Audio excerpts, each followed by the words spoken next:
الحمدللہ د الله د هر نعمت شکریا ادا کول مونږ باندې لازم دي.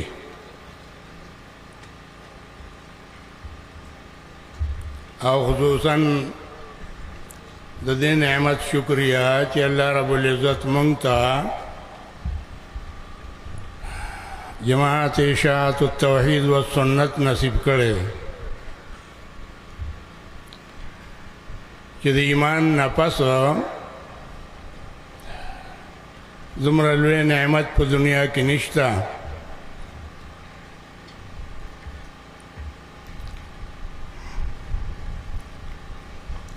الله رب العزت دې جماعت لا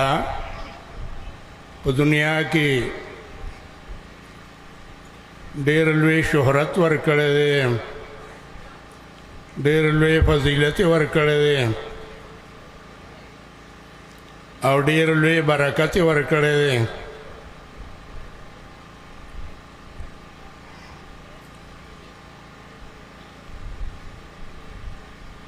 او د دې جماعت په دنیا کې رفعت او چتواله دا د علم په وجه باندې دی.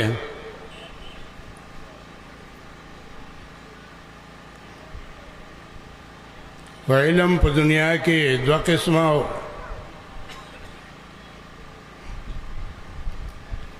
یو علم د قرآن او سنتو چې دغه په اصل کې علم دی،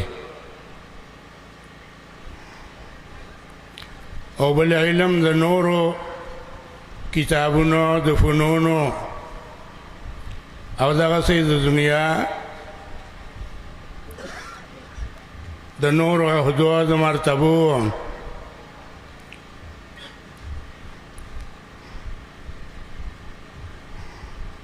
د الله رب العزت په نسبت دی علم دا دی چې علم د قرآن او سنت دی.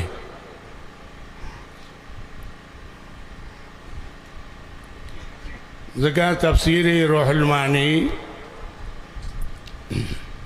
د سورۃ فاطر د آیات په وضاحت کې لیکلي انما یخشى الله من عباده العلماء.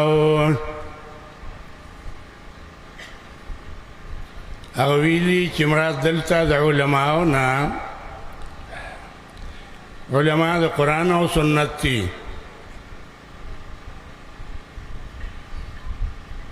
او د نورو ته علماء نشي ویلي.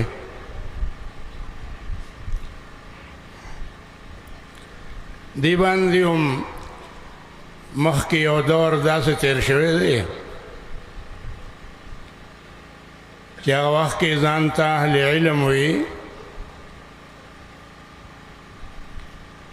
نو هغوی په دې نه پوهېدو چې علم په شریعت کې کم علم دی.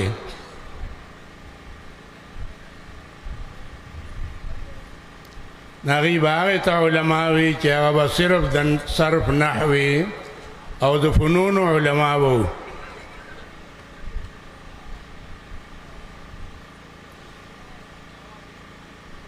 او روح المانی وی چې دغه علما ځکه نه دي، یو مثال پیش کړی دی که یو سړی مړ کېږي او هغه وایي چې زما د عمل علماو له ورکئ، نو یې په دې وصیت کې علم صرف او علم نحو والا نه داخليږي، دا وصیت هغې ته نه دی شامل.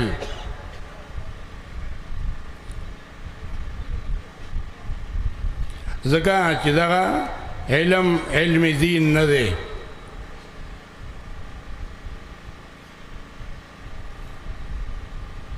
کوم خلق چې په دې مطلب او په دې حقیقت نه پوهېدو، هغوی به د قرآن کریم د آیاتم صحیح توجیه او ترجمه او تفسیر نشو کولی، او دغه سي د حدیث پاک هم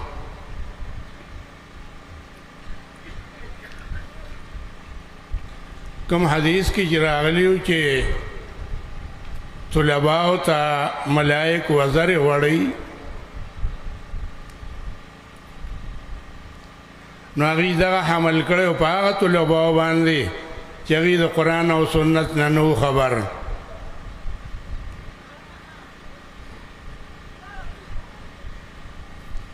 او حال دا دی چې مراد د هغې نه طلبا د هغې علم و چې هغه علم د قرآن او سنت وي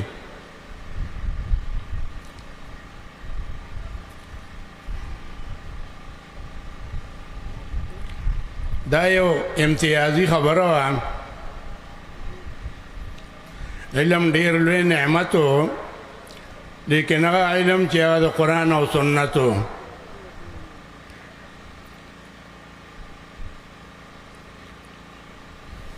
او قرآن کریم د دې ټوله فلسفه او ټوله سلسله بیان کړې ده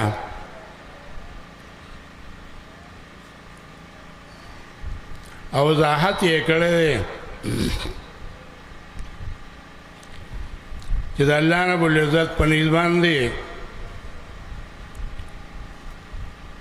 کوم یو علم دی چې هغه سبب د نجات دی او سبب د خلاصي دی او د کامیابی دی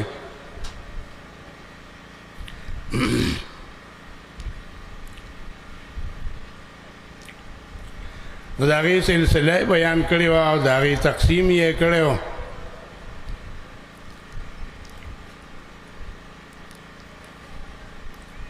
الذين آمنوا ولم يلبسوا إيمانهم بظلم أولئك لهم الأمن وهم مهتدون داغي علماء تعریف یې کړو چې د الله په نسبت باندې علما دي او لایق د مرتبو د درجو دي نو دا فرق یې ښکاره کړو خلقو ته چې ایمان چې دا په حقیقت کې علم دی دا د هغه چا معتبر دی لم یلبسوا ایمانهم بظلم چې هغوی د ایمان سره ظلم نه یې ګډ کړی تاسو ته معلومه ده چې کله دا آیات نازل شوی و صحابه کرام ډېر پریشانه شو او نبی علیہ السلام ته فریاد وکړو چې اینا کان لم یظلم مونږ کې به داسې څوک وي چې د هغه نه به ظلم نه وي شوی ځکه هغې ظلم دغه د لغوي معنا سره عام چې معروف دی چا له ګزار ورکړی چا له مال اخیستی چا ته کنځل کړي هغې باندې دا پریشاني راغله نبی علیہ السلام و تعالی دی آیت په وضاحت کې تایید پیش کړ لکه مونږ چې تاییدات پیش کوو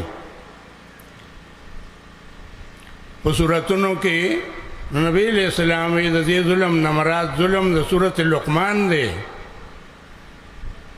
چې هغه خپل زوی ته وایي چې یا بنیه لا تشرک بالله ان الشرك لظلم عظیم شرک ته مراد دی ولم يلبسوا ایمانهم بظلم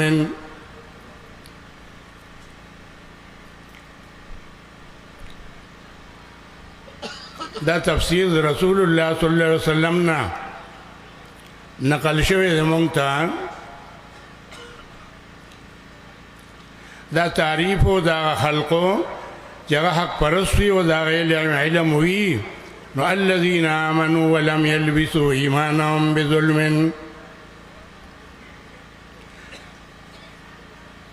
د دې آیات مصداق نن په دنیا کې صرف جماعت اشاعت التوحید و سنت ته بلکې د قرآن کریم د ټولو آیاتونو د ډېرو آیاتونو مصداق دا جماعت ته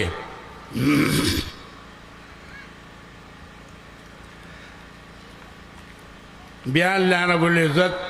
د دې دعوت طریقه ښیي څنګه چې دعوت یې ذکر کوي چې دا دی نو طریقې هم ذکر کوي ادعو إلى سبيل ربك بالحكمة والموعظة الحسنة وجادلهم بالتي هي أحسن. دعوت ورکوا لیکن په طریقه باندې،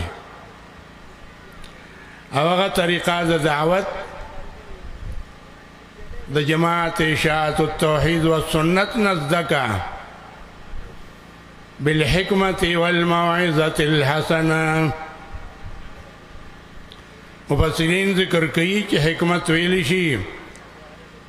د خبر اثبات او د مدعا اثبات په عقلی او دلایل سره، او موعظه حسنه ویل شي په نورو نقلی او دلایل سره او په احادیث مبارکه سره.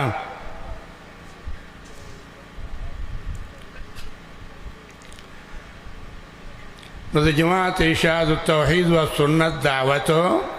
او طریقه د دعوت دا ټول د قرآن نه ماخوذ ده.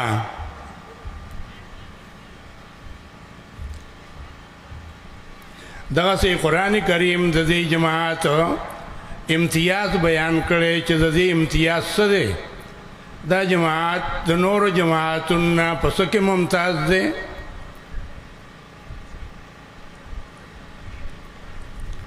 نو ویلو چې یا ایها الذین آمنوا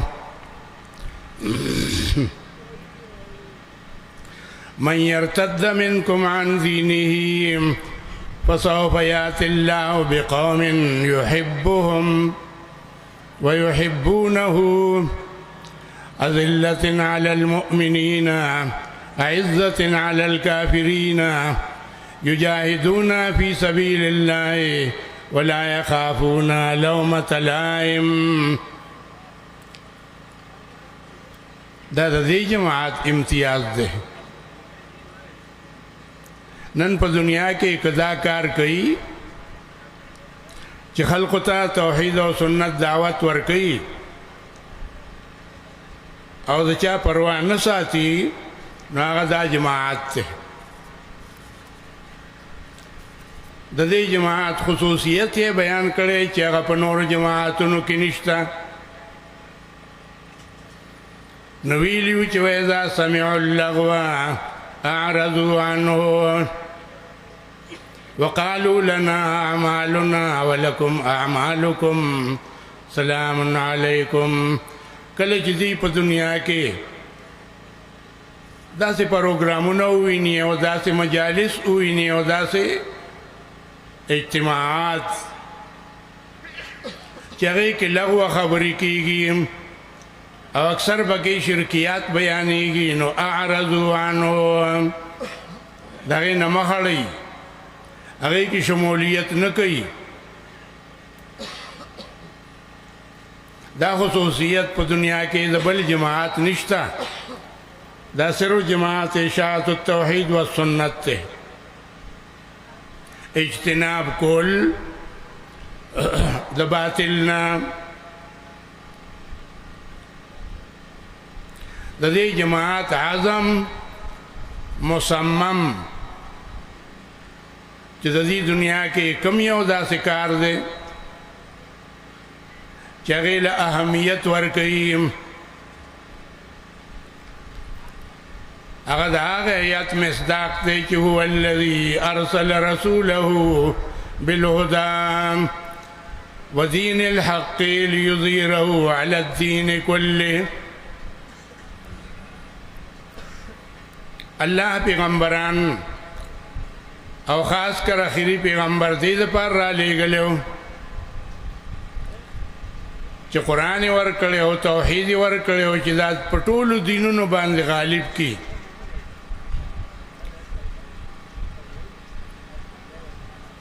بلکې الله رب العزت په خپله د خپل ذات په حق کې ویلي دي چې وَيَأْبَى اللَّهُ إِلَّا أَن يُتِمَّ نُورَهُ.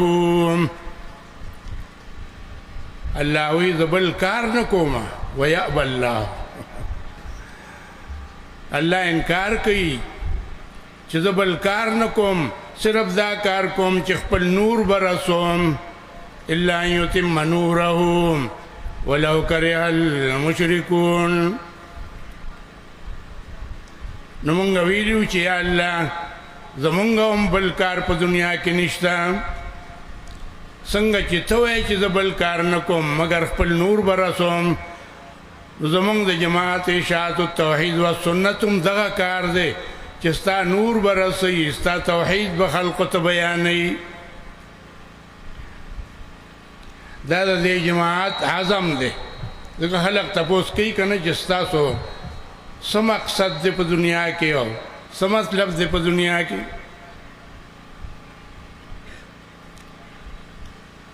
بله دا ده چې هر کار چې یو انسان کوي نو د هغه اعتمادي علی کوي، بغیر د اعتماد نه کوي. نو د جماعت اشاعت التوحید و سنت اعتماد څه دی چې دی په دنیا کې دا کار اغسته دی په خپله ذمهوارۍ باندې.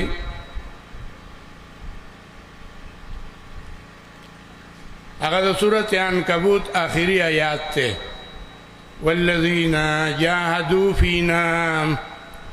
لنهدینهم سبلنا وان الله لمع المحسنین. الله وی چې کوم خلق زمونږ په دین کې زمونږ په قرآن کې او توحید کې کوشش کوي، جاهدوا فینا، نو زه به ورته لارې ښیم، زه به ورته لارې کولاوم. او معیت خاصه ورسره ذکر کړی دی چې زه د هغې ملګری یم، زه به هغې سره مدد کوم او معاونت کوم. د دې مصداق ټول جماعت اشاعت التوحید و سنت ته. ځکه نن په دنیا کې هغه ټول جماعتونه ختم شو، هغه نومونه ختم شو، اړو څوک یې پیژني نه. او الله دې جماعت له ځای ورکړم او دې جماعت له مدد ورکړم. ډېر خلک تپوس کوي چې دا تاسو کوم تنظیم جوړ کړی دی، دا امثله جوړ کړی دی، د دې تاسو سره دلیل شته دی؟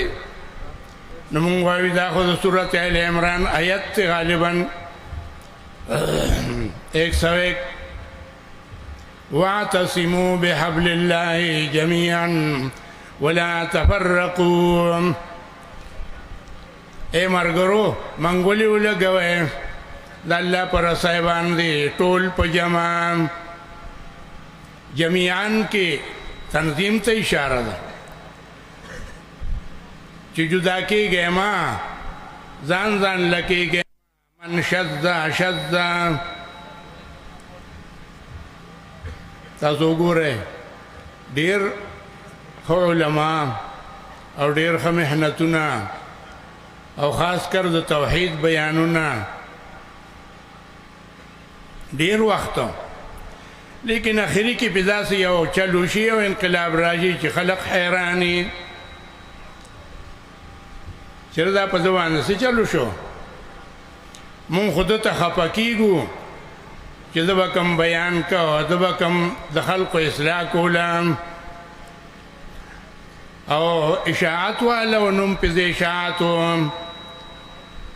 اب هغه باندې داسې انقلاب راغی چې الټه شو. دا وجه دا وه چې الله رب العزت وایي د تنظیم نه مه جدا کېږئ. دا د پوهانو علماء هم کوشش کړی او خدمت یې کړی دی، لیکن د هغې په خدمات کې الله برکت نه واچولی، ځکه د هغې تنظیم نو. واعتصموا بحبل الله جميعا دې نه نو خبره. دا خو جماعت اشاعت التوحید و سنت راغی، خلق خبر کړو چې صحابه کرام او هغه جماعت داسې و او د هغې هغه خدمت داسې و. نو مونږ ته د هغې میراث پاتې شوی دی. ډېر خلک تپوس کوي چې ټیک ده تاسو خو خدمت کوئے پرائیویٹ لگیا ہے لیکن کہ دنیا کے ستاسو اقتدار راشی نستاو بس کوئے دے اقتدار پہ حق کے استاو سب فیصلہ دا نمونگوئی چی قرآن کریم سب فیصلہ کری ناغا فیصلہ و زمونگئینو مون خو هر څه د قرآن نه رااخلو او اخذ کوو دغه هم به ترې راواخلو چې الله رب العزت وایي الذین ان مکناهم فی الارض اقاموا الصلاة وآتوا الزکاة وامروا بالمعروف ونهوا عن المنکر ولله عاقبة الامور الله وایي چې د دې اقتدار چې راشي که د دې له دنیا کې اختیار ورکم نو دوی به په دنیا کې دا کارونه کوي اقاموا الصلاة وآتوا الزکاة وامروا بالمعروف ونهوا عن المنکر کومه نقشه چې د خلفاو راشدینو نه پاتې شوې وه هغه به د دې جماعت نقشه او دا ځان له خبره ده چې دا خو ټول عمر نه چلیږي ولله عاقبة الامور د انجام علم او د عاقبت علم خو الله سره دی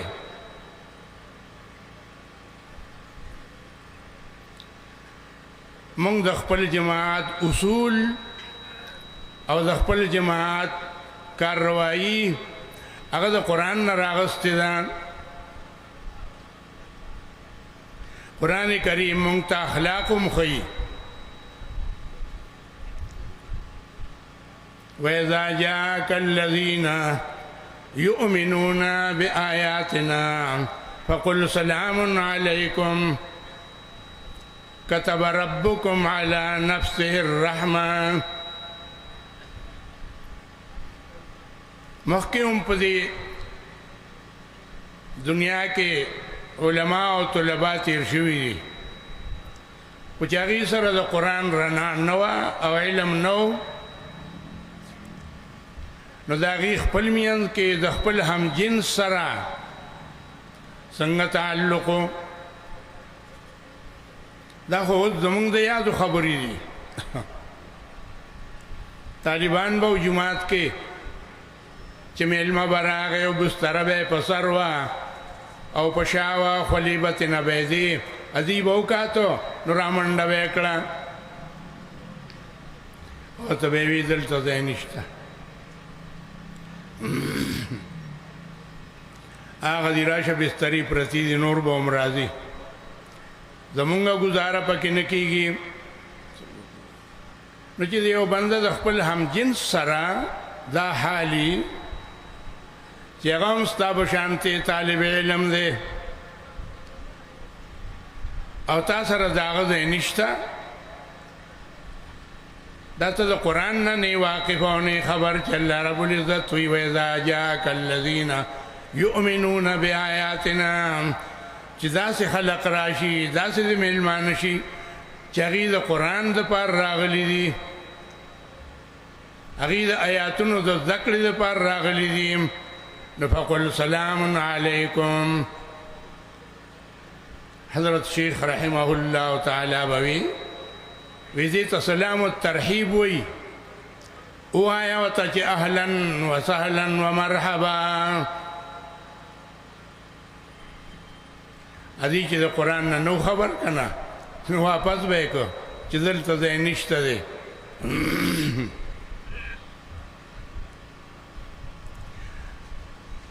قرآن مونږ ته دا ټول امور او اصول خو چې د جماعت اشاعت التوحید والسنت عقیده به داسي عمل به داسي دعوت به داسي د دعوت طریقې به داسي او یو بل سره اخلاق به داسي یو بل سره معاونت او تعاون به داسي دا د الله ډېر لوی فضل او احسان دی چې نن دا جماعت کم کم ځای ته ورسېده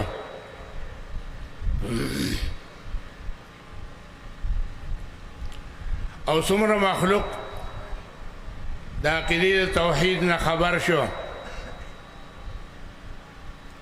د دې په مرتبه او په درجه او د دې په صرف الله پوهیږي چې نبی علیہ السلام حضرت علی کرم الله وجهه توایي چې کستا په لاس باندې الله یو تن ته هدایت وکړ نو خیر لک من الدنیا وما فیها بس تا د پاره دا یو تن اسلام او یو تن د شرک نه پاکول او توحید تر راوستل دا د دنیا او د ما فیها نه ډیر بهتر دي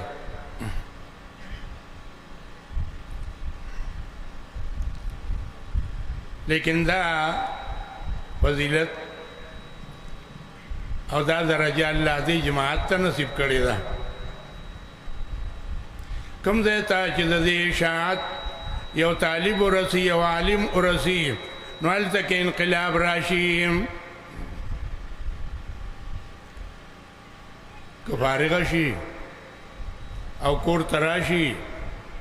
نو انقلاب راولي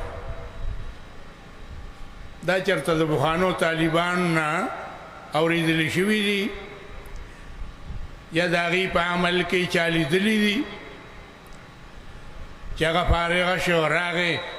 نو هغه سره دا غم و چې زما په دې کور کې ډېر کارونه کېږي چې هغه د اسلام نه خلاف دي نو راشه اول د دې اصلاح وکړه یا ایها الذین آمنوا علیکم انفسکم لا یضرکم من ضل الله وی اول د خپل ځان او د خپل خلکو د خپل کور اصلاح وکړه نو کوم موحد او طالب د اشاعت چې راشي نو کور کې انقلاب راولي او اکثر پکې داسي چې هغه مشران یې په یو خاندان کې راغلي چې د هغې په خلقو باندې شکرې مقرر وي شکرانې مقرر وي دا وکنه پخوا او کله چې طالب علم راغی نو هغه اعلان وکړ چې دا کار به نه کېږي دا په دین کې نشته دی نو ټیک ده چې تکلیف خو رسي که نه هغه په دین کې چې تکلیف رسي او دین ګران دی نو هغه د دغې وجې نه ګران دی چې ته به انقلاب راولي او په خپل کور کې به راولي نو ډېر کورونه داسې وو چې هغې د هغه مخکنو شرکیاتو نه پاک شو او پلارانو خپل خاندان ورسره ډېرې جګړې وکړې خو لیکن الله رب العزت و استقامت چې ان الذین قالوا ربنا الله ثم استقاموا چې کومو خلقو دا عقیده او دا توحید زړه ته کوز کړم او پر اشتیا باندې په دې باندې اعتماد وکړم نو الله یې زه ورته لارې اسانومه لارې ورته اسانوم سورة انعام کې هم دقسې ویلي وو چې خلقو صراط مستقیم ته راشه زه به ورته لارې اسانې کړم نو هغه کورونو کې اوس د الله د کتاب درسونه کیږي د توحید او سنت بیانونه کیږي داسې جماعت په دنیا کې د صحابه کرامو نه پس بل نه تیر شوی نو مونږه د الله د دې نعمت شکریه نشو ادا کولی واربخ به وایو چې الحمدلله الحمدلله شکر دی الله چې مونږ له دې په دې جماعت کې برخه راکړې ده موږ دې په دې کې شامل کړي یو زموږ نه د قرآن او سنت کار اخیستی دی دا نعمت مه یې روئ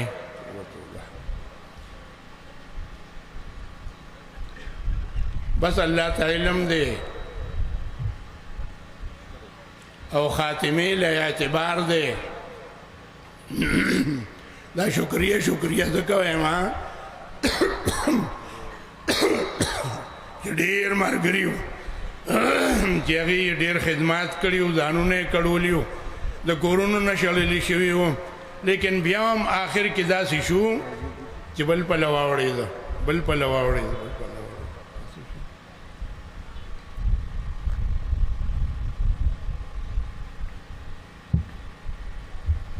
نو موږ د هغې په حق کې څه نه وایو بلکې سوال به کوو چې الله ته توفیق ورکړي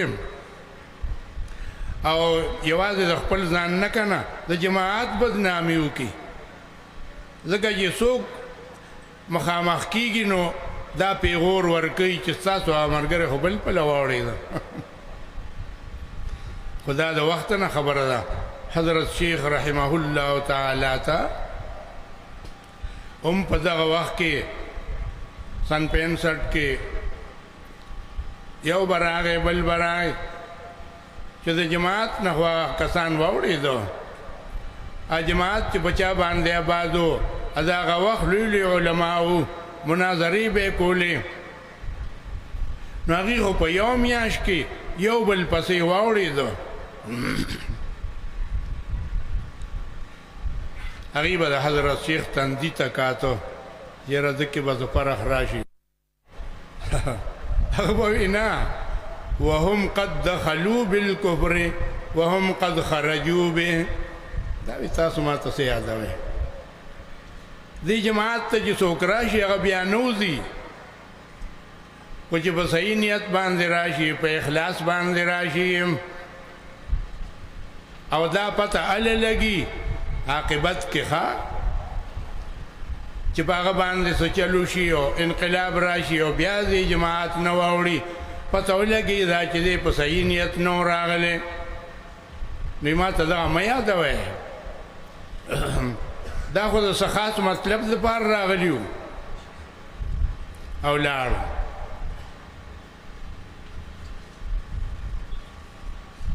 او بیا به د سورت حجرات آیات وي چې یا ایها الذین آمنوا ان جاءکم فاسق بنبأ فتبینوا دا ډېر اهم مقاصد دي ښه ته دې ډېر خیال پکار دی کراشي تاسو ته یو بې اعتباره سړی په یو خبرې سره خامخا راځي که نه نو سمدستي په هغې باندې عمل مه کوئ تیارېږئ مه بلکې د هغې تحقیق وکئ د هغې تپوس وکئ چې دا خبره رښتیا ده او که دروغ ده دا به فتبینو تبین کوئ ځکه ان تصیبوا قوما بجهالة اسنا چې ورسئ یو قوم ته په ناپوهۍ سره او بیا به پښیمانه یې دا اصول دي د قرآن او خاص کر د صورت حجرات او خاص کر د صورت آل عمران یا ایها الذین آمنوا لا تتخذوا بطانة من دونکم دغه ځای کې لس عداوت ذکر کړي چې کله موږ درسونه کوو که نه چې د دې خلقو مخالفینو موږ سره لس قسمه عداوت دی چې هغه دې آیات کې راوستي تر اخره پورې بطانه نه ځان ساتئ لا تتخذوا بطانة من دونکم لا یعلونکم خبالا خو د الله شان دی د الله رحم دی چې هغه زمونږ په وخت کې به کوم د روزې کسان اوړېده او خارجېده اوس هغه نشته دی بس دا به د الله فضل یې مونږ په دې حکمت نه پوهېږو ښه چې هغه وخت کې څومره علما او خلقو پیغورونه راکول د دې دپاره خبره جوړه شي که نه چې دې سره مخامخ کېږي نو دقه پیغور به کوي چې ستاسو نه خو پلانې مولوي صاحب د چترال واوړېده او ستاسو نه خو پلانې مولوي صاحب د اوچ واوړېده مونږ وایو مونږ نه څه له واوړېدو د څه نه واورېدو حضرت شیخ رحمه الله وداوي چې د څه نه واورېدو د توحید او سنت نه نو یې ته ووایې چې د په حق کې زه نه وایم ته فیصله وکړه چې دی چې واورېدن د ده انجام به څه وي د ده عاقبت به څه وي نو د هغه انجام به په دنیا کې ښکاره شه توبه چې په څومره رسوایو او په ذلتونو باندې به هغه دنیا نه رخصت شه د الله فضل او احسان دی چې هغسې مونږ بیا نه دي اورېدلي ای پکې داسې یو نیم دانکې کوي راشي پکې خو لیکن هغسې نه اوس د الله رحم او فضل دی چې د ورځې ورځې په سوونو کسان دې جماعت ته راځي او چې راشي نو بیا ځکه دا هغه د صحابه کرامو د جماعت نظیر دی او مثال دی څنګه جاغي کې به وطن راغی نو بیا به واپس کېدو نو چې هرقل تپوس کوي د ابو سفیان نه رضی الله عنه هغه لس تپوسونه چې کلي بخاري کې یو پکې دا ومو چې دې پیغمبر باندې څوک ایمان راوړي نو بیا ترې واپس کېږي نو هغه وی نه نو هرقل وی که نه چې دا بشاشت او دا د توحید رڼا چې یو ځل زړه ته راشي که نه دا بیا نه دي تر مرګه پورې ښه نو دا خصوصیت الله دې جماعت له ورکړی دی نو زمونږ عرض دی کې خپلو ملګرو ته او عوامو ته هم دا خبره وي چې خلقو راشئ د دې جماعت خوند واخلئ د دې لذت وڅکئ که خوند یې در نه کړ نو تاسو ته خو لاره ازاده ده که نه ښه الحمدلله چې څوک راغلي دي هغې بیا نه دي واپس شوي بلکې هغې ځان سره ډېر ملګري پیدا کړي دي په سوونو باندې ښه نو په دې باندې د الله ډېره شکریه ادا کوم چې الله زمونږ د جماعت اشاعت التوحید و سنت له هغه مقام ورکو کم مقام او مرتبه چې صحابه کرامو جماعت له ورکړې وه چې څنګه د هغې نه د اسلام او توحید په دنیا کې خور شو په ملکونو کې نو دغسې چې هر ملک ته ځې حضرت شیخ بوی رحمه الله تعالی چې کوم ځای یادو چې هلته کې ما یو سړی روچت کو سجده کوله قبر ته نو ما ته بد بد وکاته وایي چې ته پنج پیرې دا اواز هر ځای ته رسېدلی چې څوک داسې وکړي که نه او د بغداد خبره وکړه نو دا لږ لوی نعمت دی چې الله رب العزت دا مقام دی اشاعت له ورکوم چې دا اشاعت په څه پېژندی شي د الله په وحدانیت باندې په توحید او سنت باندې مونږ د دې شکریه ادا کوو او مونږ هر ځای کې خپلو ملګرو ته دا ترغیب ورکوم چې بیا به ارمان کوئ دا یو جماعت ته ممتاز په دنیا کې چې دا صفات او داسې اعمال او داسې خدمات د بل جماعت په دنیا کې نشته دی او دلیل یې دا دی چې په مخ کې دي په مخ کې دي په وروستو نه راځي دې اجتماعاتو ته وګورئ که نه ښه دا ښکاره دلیل دی د دې جماعت د کامیابۍ او د دې د علو چې الله دې له کوم مقام ورکړه الله رب العزت چې زمونږ مشرانو قبرونه د نور نه ډک کړي او الله دې په رحمتونه ووري چې هغې مونږ ته دا لار ښولې ده مونږ په کمو کمو کندو باندې روانو او څومره مونږ پسې خلقو نه را پرېښودو خو بس چې الله رب العزت زمونږ په قسمت کې لیکلې وه دا د هغه محض فضل دی زمونږ څه کمال نه دی این سعادت بزور بازو نیست دا د الله فضل و احسان دی مونږ باندې د دې جماعت دا ذمہواري ده چې هر ځای کې یو نو د توحید او سنت پرچار وکړو، د توحید او سنت دعوت به ورکوو. او که یو تن یو حضرت شیخ رحمه الله تعالی به وی که نه ډېرو به ورته فریاد وکړو چې درس څنګه شروع کړم، څوک ملګري نشته. هغه به ورته وي چې ته کتابونه ښیې دغه درس کوي که نه، نو بس هغې ته وایې او وخت مقرر کا چې دا درس به ته هم کوم، خو لیکن د قرآن درس به کوم، یو آیت به وایم، دو آیاتونه به وایم، دې ته ما سره کښېنئ، نو دې نه به درس شروع شي که نه. هغه طریقه یې هم ښودلې وه. الله رب العزت ته توفیق راکړي او الله دې موږ نه د قرآن او سنت خدمت واخلي. دا د الله ډېر لوی رحم او فضل دی چې دا اجتماع په دنیا کې یو ممتاز اجتماع ده. یو په دې ممتاز ده چې دومره هجوم په بل اجتماع کې نه وي، بل په دې ممتاز ده چې مقصد دی. اجتماعات خو خلق ډېر کوي